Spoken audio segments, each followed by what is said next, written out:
place and a sketchy cash advance business. It's a gritty, hyper-specific vibe that's pretty hard to fake. And it seems that this is the sort of tone Rockstar is chasing here, like that abandoned, nostalgic, but not like in the great way sort of vibe, and not peak small town tourism. Like it's almost lawless in a way because this place has been completely abandoned. So that all being said, I actually think that this place, while it will take some inspiration, I don't think it's going to be Sandy Shores 2.0. On the surface, it seems like it might be, right? Rundown rural town, the drug themes, off-roading, trailer park sort of vibes. Like it seems like it could very much be a lot of like Sandy Shores. As I've mentioned in other region breakdowns, like Sandy Shores, the one thing it didn't really have, in my opinion, was like its own identity. Like it basically just existed to be Trevor's area, right? Like it was just desert trailer park, right? That was basically it. There wasn't a proper density or town to it or a real culture to it. It was just a desert backdrop for one of the main characters. Like if Trevor wasn't there blowing up meth labs or fighting the bikers or whatever it was,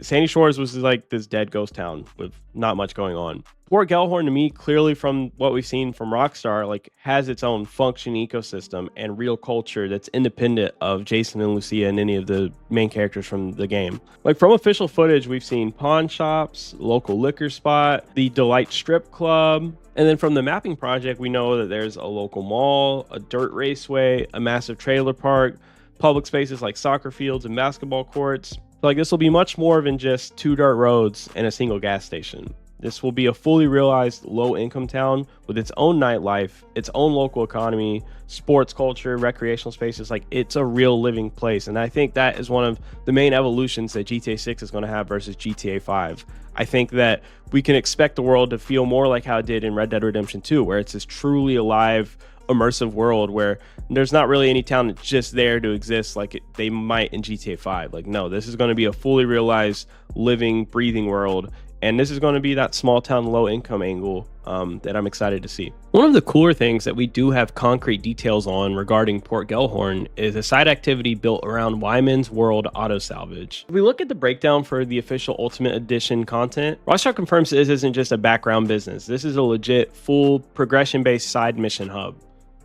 They describe Wyman as an eccentric collector and local fixer, and your job is to go out into the world, track down, and restore abandoned classic cars scattered all over the state. Now, to be totally clear, Rockstar themselves has not explicitly confirmed where this is located. But according to rumors and stuff from the leaks and some of the different GTA 6 wiki sites, all the signs point directly to Port Gellhorn. There's also a funny rumor from those same leaks that Wyman is like this unhinged conspiracy guy. We'll have to see if Rockstar kept his specific personality like that, and based on the images we see of him, I think it's possible. But however, the actual car business part is 100% official and confirmed in the Ultimate Edition. Assuming that those rumors from the leaks hold true and that his shop is right here in Port Gellhorn, it completely changes how you might look at this region. This isn't just a place you might pass through once during a random chapter or mission of the story. It could become more of a functional home base for a major car-related side hustle, giving you a legitimate gameplay-driven reason to come back to this corner of the map to build up a classic car collection. When we look at what Rockstar has shown us of this area from the different trailers and the official screenshots, it paints a very vivid picture of low-level street crime and low-income areas type of crime. So not that GTA level, international drug cartels, military-grade hardware sort of thing.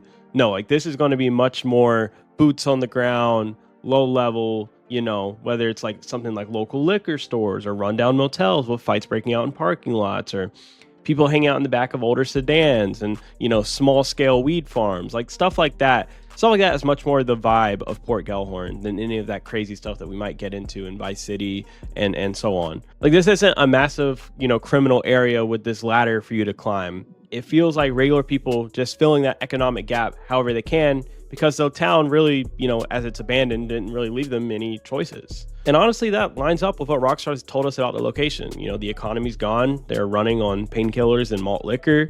This isn't, a high-stakes, glamorous, neon, multi-million-dollar crime like Vice City and, maybe some of the other locations. This is, low-tier, survival-tier crime, just trying to get by and pay their bills. And this is really the only way they might know how. It's gritty, it's messy, and it completely matches the rundown energy of the Forgotten Coast. Getting into what this town might do for fun, there's one more massive piece of the puzzle that could completely define the local culture here, and we can spot it in the official trailers if we look closely. So in one of the quick cutscenes of Lucia, we can see that she's wearing a shirt that says Gellhorn International on it with a graphic of a race car on it. That confirms that this town is a race town, right? It's got a massive racing venue, which is seen in the mapping project. And it's this sprawling road course and drag strip complex, which appears to be inspired by Florida tracks like Sebring and Gainesville. Beyond this, so if we look at official screenshots and stuff from the trailers, they have shown off muddy, intense dirt bike racing and quads tearing up rural tracks. And in the official description of Port Gellhorn, they mentioned dirt bikes. They said, quote, jump on a dirt bike and hold onto your wallet. So it seems that dirt bike racing might be an activity that we can do here as well, which is great. Racing is one of the most fun parts about GTA. You know, we all love cars and customizing them and driving fast. So having racing be a more fleshed out identity for this game would be great. And if this offers, you know, a dirt bike quad racing sort of mechanic, I think that'd be a lot of fun. And this also tells us that the motorsport culture here, as mentioned with the Wyman's car collection, you know, this isn't the hyper polished multi-million-dollar supercars, you know, and crazy stuff like that. This is going to be loud, caked in mud, you know, classic, and embedded in the local community here. Whether it's local drag strips or dirt ovals or demolition derbies and backyard race sort of things, there's a lot that they can do here. As we've seen with the different off-road specific mod shops and stuff like the One-Eyed Wheelies, which Rockstar has confirmed, it seems that off-roading is going to be a very large part and identity of this game, and stuff like this completely changes how we might customize the vehicles and spend our time in the region. While you're in Vice City, you know, you're going to buy your high-end supercars or lowriders. In a place like this, you're looking for, you know, a mud buggy, car that's meant for drag racing, or, you know, a dirt bike or ATV sort of thing. It gives the area a massive hobbyist culture that matches the raw do-it-yourself energy that matches how the economy is, which is also kind of a do-it-yourself economy that they figured out. So pretty cool there in my opinion. So let's talk about the geography of Port Gellhorn just a little bit. So Port Gellhorn sits in Kelly County, tucked away on the western edge